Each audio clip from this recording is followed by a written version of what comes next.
আগামী দিনে বাংলাদেশ দেখবে বাউফল দাবি তুলেছে তা বাস্তবায়ন তারা করেই ছেড়েছে। যদি প্রয়োজন হয় আমরা যদি আমাদেরকে সেই দিকে ধাবিত করে এবং আমাদের প্রয়োজন পূরণের জন্য তাহলে বগা, দুমকি, গলাচিপা, বাউফল সহ দক্ষিণ অঞ্চলকে বাংলাদেশ থেকে বিচ্ছিন্ন করে আমরা আমাদের দাবি বাস্তবায়নের সিদ্ধান্ত নিতে বাধ্য হব। আসসালামু আলাইকুম ওয়া রাহমাতুল্লাহি ওয়া বারাকাতুহু। আমি সবার আগে বাউফলবাসীকে ধন্যবাদ জানাই যে আপনাদের আগ্রহ, আপনাদের পরিকল্পনা, আপনাদের ভালোবাসা, আপনাদের পরিশ্রম, আপনাদের চিন্তা পরিকল্পনা এবং আপনাদের একান্ত দরদের কারণে ইতিমধ্যে আজকে শুধু মানববন্ধন না, আমাদের এই প্রাণপ্রিয় বগা সেতু, যেটি বাংলাদেশ চীন মৈত্রী সেতু হিসাবে নবম সেতুর কার্যক্রম বাস্তবায়নের জন্য চীন সরকার তার বাস্তবায়ন প্রক্রিয়া নির্দেশনা হিসাবে বাংলাদেশ সরকারকে তারা জানিয়ে দিয়েছে। এটা সেই সেতু, যে সেতুর কারণে আমরা বগা পর্যন্ত পৌঁছার পর এখানে এমন অনেকে আছেন বগা পৌঁছেছেন, ঈদুল আজহার নামাজ বাউফল গিয়ে পড়তে পারেন নাই। এটা সেই সেতু, যে সেতু প্রয়োজনীয়তাটা এমন যে আমরা ঢাকা থেকে কষ্ট করে রওনা দিয়ে বগার এপার পর্যন্ত পৌঁছতে পেরেছি, সালাতুল ঈদুল ফিতরের নামাজ আমরা ধরতে পারি নাই। এটা সেই সেতু, আমরা আমাদের মায়ের কফিন নিয়ে অ্যাম্বুলেন্সে রওনা দিয়ে বগা পর্যন্ত পৌঁছতে পারছি নির্ধারিত সময়ের পর। 1 ঘন্টা নয়, 2 ঘন্টা নয়, 3 ঘন্টা নয়, একদিনও আমাদেরকে পার করতে হয়েছে। শেষ পর্যন্ত এমন হয়েছে যে কফিন টিকিয়ে রাখা যায় নাই, পরবর্তীতে অন্য জায়গা থেকে ফ্রিজেন অ্যাম্বুলেন্স পাঠিয়ে সেই কফিন আমাদেরকে বগার এপারে সংরক্ষণ করার দায়িত্ব নিতে হয়েছে। এতটা অমানবিক, এতটা নির্যাতন, এতটা মানসিক আমাদের যন্ত্রণা ভোগ করতে হয়েছে যে সেতুর জন্য। সেই সেতু বাস্তবায়নে আমরা আশা করি আজকের এই মানববন্ধন একটা গুরুত্বপূর্ণ মাইলফলক ভূমিকা পালন করবে ইনশাআল্লাহ। সম্মানিত ভাই এবং বন্ধুগণ, আমার প্রিয় সম্মানিত বাউফলবাসী, যারা কষ্ট করে আজকে আয়োজন করেছেন, আমি আপনাদের একজন ছোট ভাই, বাউফলের একজন ক্ষুদ্র নাগরিক হিসাবে আপনাদের হয়ে আশ্বস্ত করতে চাই, বগা সেতু কার্যক্রম চায়না সরকারের পক্ষ থেকে যেহেতু বাংলাদেশকে ইতিমধ্যে চিঠি দিয়ে তারা জানিয়েছে ওখানে প্রকল্প বাস্তবায়নের জন্য এখন তারা জমি অধিগ্রহণে বাংলাদেশ সরকারের সহযোগিতা চায়। আমি বিশ্বাস করি চীন সরকার তার আর্থিক অনুদানের মাধ্যমে বাংলাদেশে যদি 7ম এবং 8ম সেতু তারা নির্মাণ করে থাকে, অবশ্যই অবশ্যই অবশ্যই 9ম সেতু বগাতে নিশ্চিত বাস্তবায়ন হবে ইনশাআল্লাহ। সেই ক্ষেত্রে যদি কোনো ধরনের বাধা, প্রতিবন্ধকতা, সীমাবদ্ধতা তৈরি হয় তাহলে আমরা ধরে নেব চীন সরকার আন্তরিক থাকার পরেও বাংলাদেশের বর্তমান অন্তর্বর্তীকালীন সরকারের আগ্রহ, উদ্যোগ, আন্তরিকতা, দরদের কোনো ক্ষেত্রে সীমাবদ্ধতার কারণে এটা আটকে আছে, যেটা বাউফলের জন্য না, বাংলাদেশের জন্য অত্যন্ত লজ্জাজনক, দুঃখজনক, বিস্ময়ের এবং এটা আমাদের জন্য অত্যন্ত পরিতাপের ব্যাপার হবে। এটা শুধু বাউফলবাসীর ব্যাপার নয়। আমাদের বাউফলে কি যশোর জেলার লোকেরা বেড়াতে যায় না ভাই? আমাদের বাউফলে কি রাজশাহী লোকেরা বেড়াতে যায় না ভাই?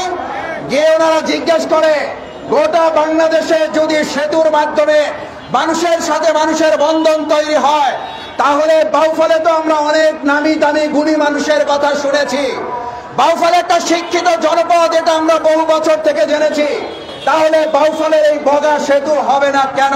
এই প্রশ্নের জবাব দিতে দিতে আমরা ক্লান্ত হয়ে গেছি। আমরা ক্লান্ত থাকতে চাই না, অবিলম্বে এই সেতু বাস্তবায়নের কাজ শুরু হওয়া দেখতে চাই। আমার সম্মানিত বাউফলবাসী, এই সেতু নির্মাণে বাউফলবাসীর পক্ষ থেকে আপনারা যে পরিশ্রম করে চলেছেন, আমি আপনাদের স্মরণ করাতে চাই, বাউফলবাসী পরিশ্রম করেছে, সিদ্ধান্ত নিয়েছে, পরিকল্পনা করেছে, আর বাউফলবাসীর দাবি পূরণ হয় নাই, এরকম বাউফল আগামী দিনের বাংলাদেশ দেখবে না। আগামী দিনে বাংলাদেশ দেখবে বাউফল দাবি তুলেছে তা বাস্তবায়ন তারা করেই ছেড়েছে। আমরা ইতিমধ্যে লক্ষ্য করেছেন এই বাউফলবাসীর সেতু বিনির্মাণের জন্য বিভিন্ন কার্যক্রম ইতিমধ্যে এগিয়ে নেওয়া হয়েছে। বিভিন্ন দপ্তরের সংশ্লিষ্ট সরকারের কর্তৃপক্ষের সাথে দফায় দফায় আমরা সাক্ষাৎ করেছি। সংশ্লিষ্ট কর্তৃপক্ষকে আমরা অনুরোধ করেছি, আমরা তাদের কাছে আহ্বান জানিয়েছি, আমরা তাদের প্রাণান্তকর সহযোগিতা প্রত্যাশা করেছি। আমরা উপদেষ্টা মহোদয়ের সাথে দেখা করেছি। আমি খেয়াল করেছি তিনি অত্যন্ত আন্তরিকতা দরদ দিয়ে আমাদের কথা শুনেছেন এবং আমি উপদেষ্টার সাথে দেখা করে সচিবের কাছে যাওয়ার পর সচিব আমাকে জানিয়েছে আপনি আসার আগেই উপদেষ্টা মহোদয় তার কাছে রেখে আসা আপনার কাগজ আমার কাছে পৌঁছে দিয়ে নির্দেশনা দিয়েছেন অতি সত্বর এই কার্যক্রম বাস্তবায়নের জন্য পদক্ষেপ গ্রহণ করতে। আমরা উপদেষ্টাকে ধন্যবাদ জানাই, কিন্তু একই সাথে এটা শুধু আশ্বাস কিংবা নির্দেশনার মধ্যে আমরা সীমাবদ্ধ রাখতে চাই না। প্রয়োজনে যদি আমরা মনে করি বাউফলবাসী আমরা প্রধান উপদেষ্টা বরাবর স্মারকলিপি প্রদান করে তাকে অবহিত করে এই কাজ আমরা বাস্তবায়নে এগিয়ে নিয়ে যাব। যদি প্রয়োজন হয় আমরা যদি আমাদেরকে সেই দিকে ধাবিত করে এবং আমাদের প্রয়োজন পূরণের জন্য তাহলে বগা, দুমকি, গলাচিপা, বাউফল সহ দক্ষিণ অঞ্চলকে বাংলাদেশ থেকে বিচ্ছিন্ন করে আমরা আমাদের দাবি বাস্তবায়নের সিদ্ধান্ত নিতে বাধ্য হব। আমার ভাই এবং বন্ধুগণ, আসুন আমরা বক্তব্যের মাধ্যমে নয়, আমরা কাজের মাধ্যমে বগা সেতু বাস্তবায়নের দৃশ্যমান কার্যক্রম সামনে এখন দেখতে চাই।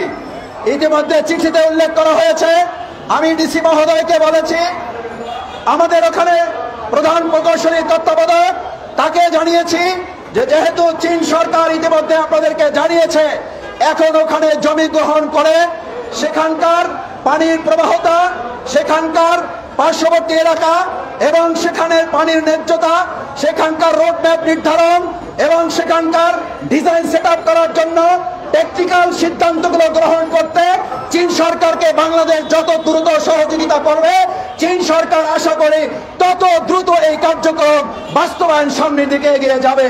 আমি বাউফলবাসীর কাছে আহ্বান জানাই, আসুন আপনারা যে কষ্ট করেছেন আজকে সকাল থেকে রোদের মধ্যে দাঁড়িয়ে বাংলাদেশের মানুষের কাছে, বর্তমান সরকারের কাছে এবং আমি আশা করি চীন সরকারের কাছে আহ্বান পৌঁছবে এবং তারা আপনাদের এই আহ্বানকে সামনে রেখে আমাদের প্রাণের সেতু বগা সেতু এটা বাস্তবায়নের জন্য দ্রুত সময়ে আমরা আমাদের কার্যকর পদক্ষেপে এগিয়ে যাব। সেই পর্যন্ত আমি আমার প্রিয় বাউফলবাসীর কাছে জানতে চাই, যতক্ষণের কার্যকারিতা না দেখছি ততক্ষণ দলমত নির্বিশেষে সকল কিছুর ঊর্ধ্বে উঠে এই সেতু বাস্তবায়নের জন্য সীসা ঢালা প্রাচীর হয়ে ঐক্যমতের ভিত্তিতে আমরা কি ভূমিকা পালন করতে রাজি আছি? সবাই কি রাজি থাকবো আমরা ইনশাআল্লাহ? বিভেদ নয়, ঐক্য। আমরা চাই আমাদের সেতু, সেই সেতু বাস্তবায়নে আমার প্রিয় বাউফলবাসী যে ভূমিকা রাখছেন সেই ভূমিকার জন্য আবার আপনাদের আন্তরিক ধন্যবাদ, কৃতজ্ঞতা, মোবারকবাদ, অভিনন্দন। এবং এই সেতুতে আমরা সবাই এখানে যারা আছি, বাকি যারা আসতে পারে নাই তাদের নিয়ে সেতুতে আমরা মিষ্টি ভোগ করবো ইনশাআল্লাহ। সেই আগাম অভিনন্দন জানিয়ে, মিষ্টি মুখের আমন্ত্রণ জানিয়ে আমার কথা শেষ করছি। আল্লাহ হাফেজ। বাংলাদেশ জিন্দাবাদ। আমার প্রিয় বাউফলবাসী জিন্দাবাদ। আসসালামু আলাইকুম ওয়া রাহমাতুল্লাহি ওয়া বারাকাতুহু।